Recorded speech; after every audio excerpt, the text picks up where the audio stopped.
তাহলে মালিক একজন শ্রমিকের কাছ থেকে 6টি কর্তব্য পাবে, 6টি হক পাবে। এই হকগুলো শ্রমিককে অবশ্যই আদায় করতে হবে। আসুন আমরা এগুলো শুনি। তাহলে মালিকের প্রতি শ্রমিকের 1 নাম্বার কর্তব্য হচ্ছে, মালিক যে কাজে তাকে নিয়োজিত করেছে, নিয়োগ দিয়েছে, ওই কাজ আমানতদারিতার সাথে শ্রমিক আদায় করবে। 1 নাম্বার দায়িত্ব হচ্ছে মালিকের প্রতি, সে আমানতদারিতার সাথে তার কাজ সম্পন্ন করবে, খেয়ানত করবে না। রাসূল সাল্লাল্লাহু আলাইহি ওয়াসাল্লাম বলেছেন, লা ঈমানা লিমান লা আমানাতা লাহু ওয়ালা দীনা লিমান লা আহাদা লাহু। রাসূল বলেন, লা ঈমানা লিমান লা আমানাতা লাহু, যেই ব্যক্তির আমানতদারিতা নাই সেই ব্যক্তির ঈমান নাই। ওয়ালা দীনা লিমান লা আহাদা লাহু, আর যে ব্যক্তির ওয়াদা পালনকারীর অভ্যাস নাই ওই ব্যক্তির দ্বীন নাই। নাউযুবিল্লাহ। অর্থাৎ যার কাছে আমানত নাই, আমানতদারিতা নাই, তার কোনো ঈমান নাই। এরপর রাসূল দ্বিতীয় অংশে বলেছেন, যার মাঝে ওয়াদা পালন নাই তার কোনো দ্বীন ধর্ম নাই। দুঃখের বিষয়, আজকে মুসলমানরা আমানতদারিতা থেকে এবং ওয়াদা পালন থেকে অনেক অনেক দূরে রয়েছে। আল্লাহ আমাদের বোঝার তৌফিক দিন। শ্রমিক হিসেবে আপনি আমানতদারিতা কিভাবে পালন করবেন? এক জায়গায় যাচ্ছিলাম একটা অটো নিয়ে, অটো ড্রাইভারকে বললাম, ভাই একটু তাড়া আছে, একটু আর্লি যেতে হবে। অটো ড্রাইভার জবাব দিল, হুজুর ভাঙ্গা রাস্তা, অত দ্রুত যাওয়া সম্ভব নয়, কারণ 2 লক্ষ টাকা দিয়ে এই অটো অনেক কষ্টে ক্রয় করেছি, একটু দ্রুত গেলে আমার গাড়ির ক্ষতি হতে পারে। আমি বললাম, আপনার পাশ দিয়েই তো আপনাকে 3-4টা অটো ড্রাইভার আপনাকে ওভারটেক করে চলে গেল, ওরা কিভাবে গেল? তখন ওই অটো ড্রাইভার বললেন, হুজুর আমি নিজের কষ্টার্জিত টাকা দিয়ে ক্রয় করা গাড়ি চালাই, আর যারা আমাকে ওভারটেক করে চলে গেছে তারা ভাড়ায় গাড়ি চালায়। আমি বললাম, পার্থক্য কি এখানে? আমি নিজের গাড়ি ড্রাইভ করি, আমার গাড়ির ক্ষতি হলে আমার কলিজায় লাগবে, এজন্য আস্তে গাড়ি চালায়, কোনো গাড়ির ক্ষতি না হয় মতো। কিন্তু যারা ভাড়া গাড়ি চালায় তারা মালিকের ক্ষতি হোক না হোক সেটা দেখে না, তারা দেখে কত টাকা ইনকাম করতে পারে। নাউযুবিল্লাহ। যদি এইরকম কোনো শ্রমিকের মাঝে অভ্যাস থাকে, আপনি ভাড়ায় গাড়ি চালান বলেই ইচ্ছে মতে আপনি স্পিড বাড়িয়ে দিয়ে গাড়ি চালান, মালিকের গাড়ির ক্ষতি করেন। যে গাড়ি 1 বছর ড্রাইভ করলে যে ক্ষতি হতো, সেই গাড়ি 3 মাসে 1 বছর ড্রাইভ করার ক্ষতি হয়ে গেছে, তাহলে আপনি মালিকের আমানতের খেয়ানত করেছেন। বুঝতে পেরেছেন? ভাড়াটিয়া যারা থাকে, মালিকের বাড়িতে ভাড়া থাকে, যারা ওখানে ভাড়া থাকেন, ওনারা বলেন যেখানে সেখানে মনে করেন ময়লা আবর্জনা ফেলা, অথবা অবহেলা করা, অথবা পানি অপচয় করা, অথবা বিদ্যুৎ অপচয় করা, অথবা যে বাসায় থাকেন সে বাসার রঙগুলো নষ্ট করা। ভালো করে খেয়াল করেন না, ক্ষতি হলে মালিকের হচ্ছে আমার কি এখানে ভাড়া থাকি, আমি তো কালকে চলে যাব।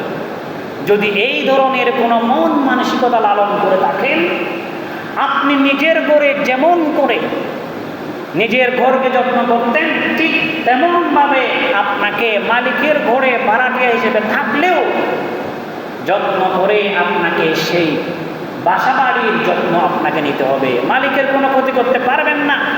আপনাকে দিয়েছে পরিচ্ছন্ন পরিষ্কার একটি রং করা রুম, আপনাকে ভাড়া দিয়েছে, আপনি 6 মাস থাকার পরে মালিকের যখন বুঝিয়ে দিচ্ছেন, দেখা যাচ্ছে সেখানে অধিকাংশ রুমের জায়গাগুলো অপরিষ্কার এবং রংগুলো নষ্ট করে ফেলেছে।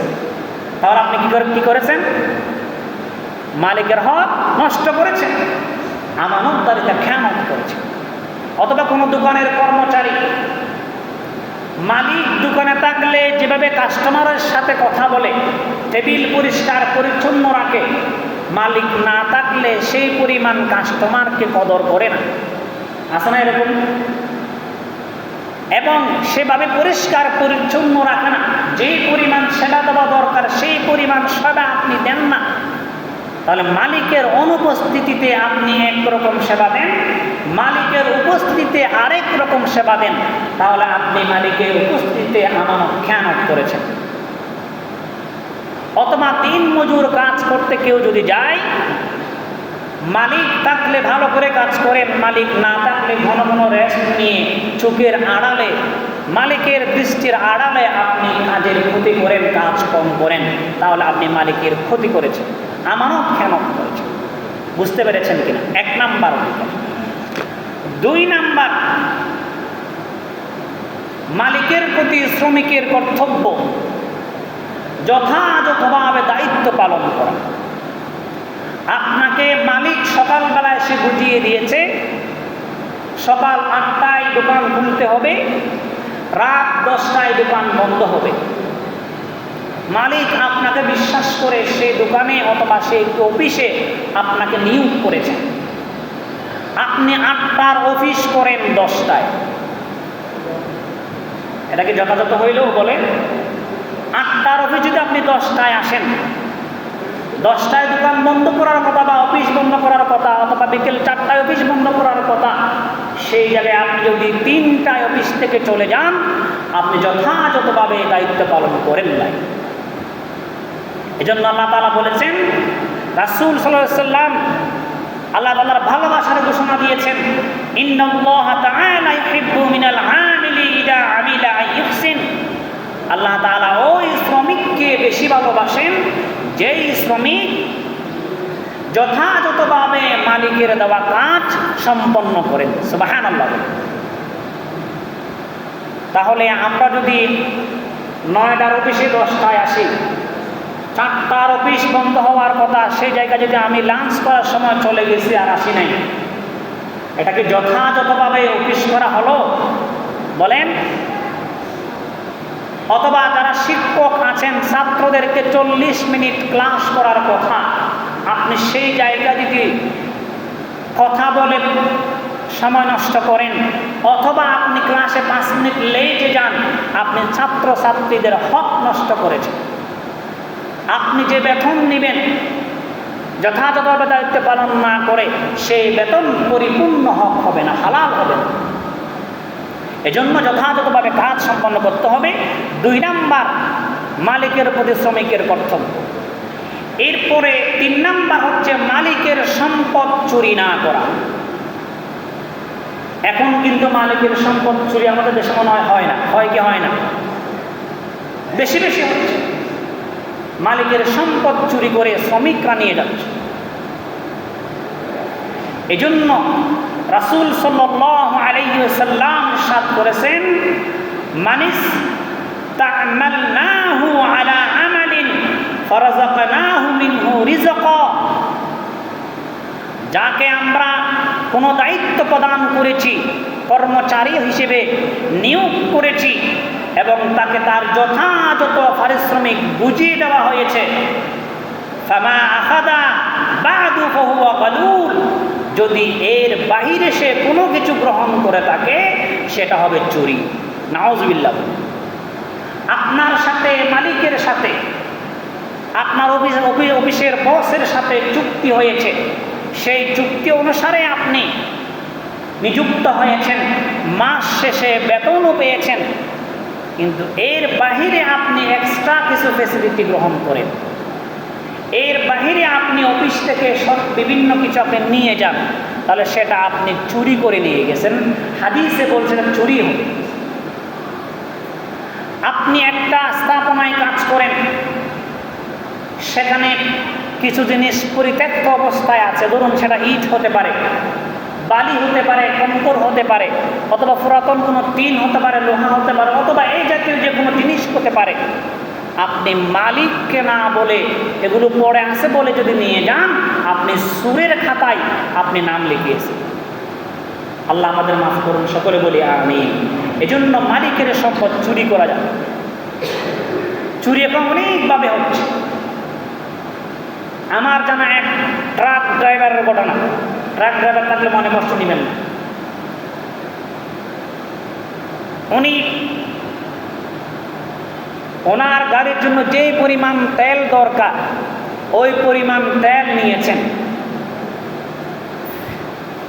তেল যা নিয়েছেন তার আলোকে তিনি ভাউচারও নিয়েছেন, কিন্তু প্রতিমধ্যে তিনি আরেক জায়গায় সেখান থেকে 5 লিটার তেল বিক্রি করে দিয়েছেন। মালিকের অজান্ত। এরা চুরি নাকি ডাকাতি বলে? এরা চুরি করেছে না। তাহলে মালিকের সম্পদ চুরি করা যাবে না, কোনোভাবেই চুরি করা যাবে না। এরপরে এখন বর্তমানে দেখবেন বেশিরভাগ ঘরে এবং টাউনের মধ্যে কাজের বুয়া আছে। আমি একদিন শহরে বেড়াতে গেছিলাম আমার এক বন্ধুর বাসায়। সেই বাসাতে এক কাজের বুয়া ছিল। 2 দিন ছিলাম। দ্বিতীয় দিন একটি ঘটনা ঘটে। কাজের বুয়া যাচ্ছে, যিনি মেস ম্যানেজার ছিল তিনি উপরে আসতেছেন। প্রতিমুহূর্তে দেখলাম তিনি কিছু একটা নিয়ে আড়াল করে নিয়ে যাচ্ছেন, এরকম মনে হয়েছে। তিনি মেস ম্যানেজার জিজ্ঞেস করেন, এগুলো আপনি কি নিয়েছেন? বলে না কিছু না। আপনি এগুলো আমাকে দেখেন, আপনাকে দেখাতেই হবে। পরে দেখতে পেলেন কিছু মরিচ নিয়েছে, কিছু পেঁয়াজ নিয়েছে, 2 টুকরো মাংস নিয়ে যাচ্ছে। নাউজুবিল্লাহ। তাহলে মালিককে না বলে, আপনি অভাবে থাকলে বলে নিয়ে যান। মালিককে না বলে যদি আপনি কোনো কিছু এরকম চুরি করে নিয়ে যান, এটা আপনাকে চোর হিসেবে শরীয়ত আপনাকে সাব্যস্ত করেছে। এই সব কাজ থেকে আমাদেরকে বিরত রাখতে হবে, থাকতে হবে। আল্লাহ আমাদের বোঝার তৌফিক দিন, সকলে বলি আমিন। এরপর 4 নাম্বার, মালিকের প্রতি শ্রমিকের কর্তব্য হচ্ছে কোনো প্রকার প্রতারণা আপনি করতে পারবেন না। মালিকের সাথে যে চুক্তি সম্পন্ন হয়েছে সেই চুক্তির অনুসারে আপনাকে কাজ করতে হবে। নবী সাল্লাল্লাহু আলাইহি ওয়াসাল্লাম বলেছেন, মান গাশশানা ফালাইসা মিন্না। যে ব্যক্তি প্রতারণা করে সেই ব্যক্তি আমি রাসূলের উম্মত নয়। নাউজুবিল্লাহ। বলে প্রতারণা কি? আপনি বাড়ি নির্মাণ করবেন, এক মিস্ত্রিকে অথবা এক কন্ট্রাক্টরকে আপনি কি করেছেন? কন্ট্রাক্টে দিয়ে দিয়েছেন, এত লক্ষ টাকা আপনি এই ভবনটি নির্মাণ করে দিবেন। চুক্তি ছিল সিমেন্ট, বালি, পানি, ইট এই কোয়ালিটির হবে, 1 নাম্বার ভালো কোয়ালিটির হবে এবং এই পরিমাণ ব্যবহার করতে হবে। কিন্তু কাজের বেলায় মালিক তো নাই, মালিক দূরে অবস্থান করে আপনি কি করেছেন? সেই জায়গায় মালিক আসলে ভালো জিনিস ব্যবহার করেন, সিমেন্ট বালি বেশি করে দেন, সিমেন্ট বেশি করে দেন, কিন্তু আপনি ওনার আড়ালে 2 নাম্বার বালি আর সিমেন্ট এবং ইট দিয়ে কাজ সম্পন্ন করে ফেলেছেন। নিশ্চয় আপনি ওই মালিকের সাথে প্রতারণা করেছেন। বিশেষ করে সরকারি যেসব স্থাপনাগুলো নির্মাণ হয়, এই সরকারি স্থাপনাগুলোতে বেশি বেশি এই প্রতারণা হচ্ছে। আপনি সরকারের টাকা 1 টাকা পেয়েছেন, মানে আপনি 20 কোটি মানুষের টাকা পেয়েছেন। খবরদার, আপনি সরকারি কাজ আর মানুষ একজনের ব্যক্তি মালিকানাধীন কাজ এক দৃষ্টিতে আপনি দেখলে আপনার পরকাল ধ্বংস হয়ে যাবে। আমার কাজ করেছেন একজন, আমার হক আপনি নষ্ট করেছেন। সরকারি কোনো কাজ যদি আপনি নিয়ে যথাযথ চুক্তিপত্রের আলোকে সম্পন্ন না করেন, 20 কোটি মানুষের হক আপনি নষ্ট করেছেন। কিয়ামতের দিন আপনাকে, কিয়ামতের ময়দানে 20 কোটি মানুষকে ওই 1 টাকার জন্য আপনাকে জবাবদিহি করতে হবে। খবরদার, প্রতারণা থেকে ফিরে আসুন। হারামকে আরামে কেউ আছে? বলেন, হারামকে আরামে কেউ নাই। আমার জানা অনেক অফিসার এরকম আছে, অনেক বড় বড় ব্যবসায়ী, বড় বড় লোকদের সাথে আলহামদুলিল্লাহ আমার পরিচয় ছিল, এখনো আছে, অনেকেই আছে। একজনের কথা বলি, আল্লাহ মাফ করুন। বেতনের বাহিরে তিনি সরকারি বিভিন্ন কাজের বিভিন্ন সুযোগ সুবিধা তিনি পান। সরকার নির্ধারিত বেতনের বাহিরে অনেক সুবিধা তিনি গ্রহণ করে অনেক টাকার মালিক হয়েছে। কিন্তু দিন শেষে ফলাফল কি জানেন? একদিন আমাকে আফসোস করে বলেছেন, হুজুর জীবন অনেক টাকা ইনকাম করেছি, কিন্তু আমি বিগত 3 বছর একটা নিজের বিবেককে প্রশ্ন করে দেখলাম, বেতনের অতিরিক্ত যে টাকাগুলো আমি ইনকাম করেছি সেই টাকাগুলো আমার পরিবার খেতে পারে না, আমি খেতে পারি না। আমি বললাম কি হয়েছে? এই টাকাগুলো খেয়েছে আমার কতদিন সন্তান অসুস্থ হয়, সন্তান সুস্থ হলে ওয়াইফ অসুস্থ হয়, ওয়াইফ সুস্থ হলে আমি অসুস্থ হই, আমি সুস্থ হলে মেয়ে অসুস্থ হয়, অধিকাংশ টাকা চলে গেছে ডাক্তারের পকেটে। তাহলে হারাম টাকা অন্যায়ভাবে আপনি নিয়েছেন, সেই টাকা আপনার শরীরে আপনাকে আল্লাহ শান্তি করার সুযোগ দেয়নি, আপনি খেতেও পারেননি, সে টাকা বাহিরে বাহিরে আপনাকে বাহিরের পকেটে চলে দিতে হয়েছে। এটাই হচ্ছে বাস্তব।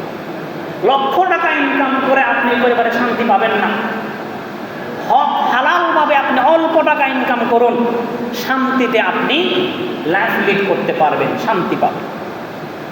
হুজুররা অল্প টাকা ইনকাম করে, অনেক সব মানুষ সরকারি চাকরিজীবী লোক আছেন অল্প টাকা ইনকাম করে খুব সুন্দর করে জীবনযাপন করতেছে, কিন্তু বেশি টাকা ইনকাম করে আপনি সেখানে আরাম পাবেন না, হারাম কোনো আরাম।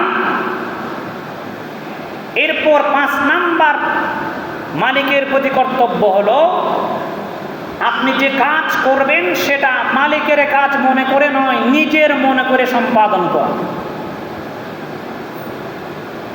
আপনার বাড়িতে বিদ্যুৎ বিল দিতে হবে, এজন্য আপনি বাড়িতে অযথা কোনো লাইট ফ্যান চালান না, কিন্তু যে অফিসে চাকরি করেন সে অফিসে সকালবেলা ফ্যান এবং এসির সুইচ অন করেছেন, বন্ধ হবে 4টার সময়।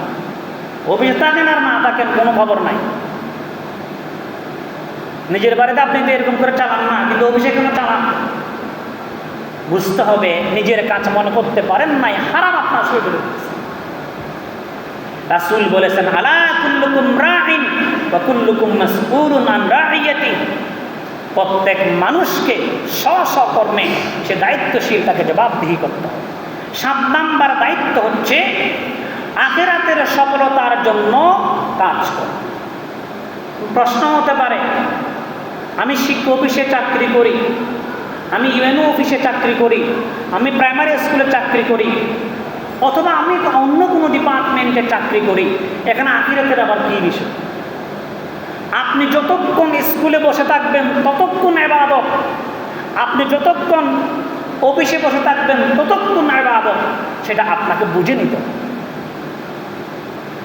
এজন্য আল্লাহ তাআলা প্রথমে যে আয়াত তেলাওয়াত করেছি সূরা জুমায় বলেছেন আল্লাহ রাব্বুল আলামিন, ফাইযা কুদিয়াতিস সালাত ফান্তাশিরু ফিল আরদ ওয়াবতাগু মিন ফাদলিল্লাহ।